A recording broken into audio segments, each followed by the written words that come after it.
More than 150 people will spend Christmas in shelters in St. Elizabeth after Hurricane Melissa left them homeless. TVJ News visited the Banbury Community Centre in the parish where disaster has become a distant cousin, tearing families apart and putting new ones together. Jamaica Maitland tells us more. Solar lights soak up the last of the sunbeams outside the Banbury Community Centre in St. Elizabeth. The facility is being operated as a shelter for those displaced by Hurricane Melissa. The devices are angled, strategically placed to gulp nature's free electricity due to the widespread power outage.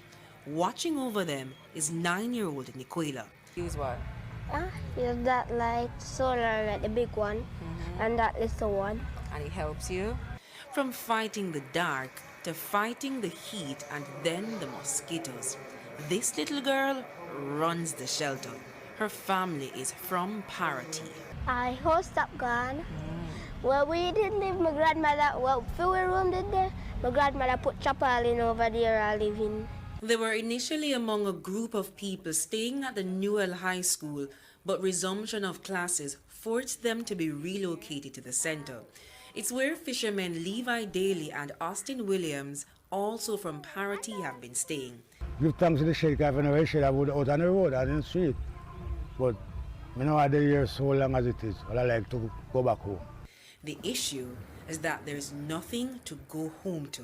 It makes no sense I go back home, I cannot fishing. I cannot nothing to turn, I cannot have another skill from fishing.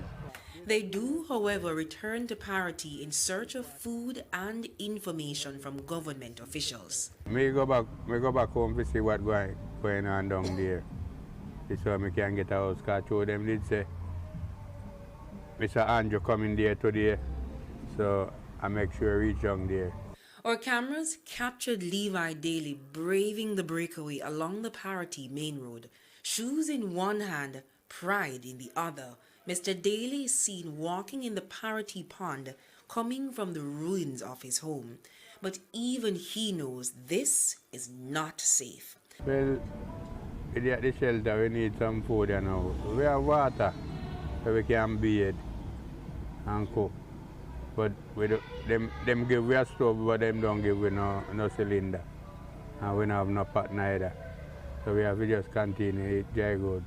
Last year around this time, the men say they were living comfortably, either returning from sea with a big catch or being the catch in the community known for its burgeoning tourism title. Christmas is coming up and people being here. And no money. And no money. I hate me I say one day we are going to get some money. Penniless, but not hopeless. Hurricane Melissa undoubtedly tore families apart, but seemingly forged new ones together. The disaster, share your part, Because family gone, so you see, family gone, so to get together with family is a hard thing right now. But we have to get together with people who meet at the shelter. And family too for 88-year-old Elder Lindo. Every morning, it's the morning, this man and the other man, and his son helped me too.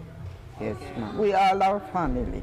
But with just a couple days to go until Christmas, food, shelter, clothing, peace of mind, and a hot meal are just a few wishes that they're hoping to be granted. As for this self-proclaimed shelter manager, Like, what would you want for Christmas if you get one wish for Christmas? I'll tell you. Yes. You really want here? Yeah. More wish. You want more wish? That's so nice. I did me a wish to everything. Jamaica Maitland, TVJ News.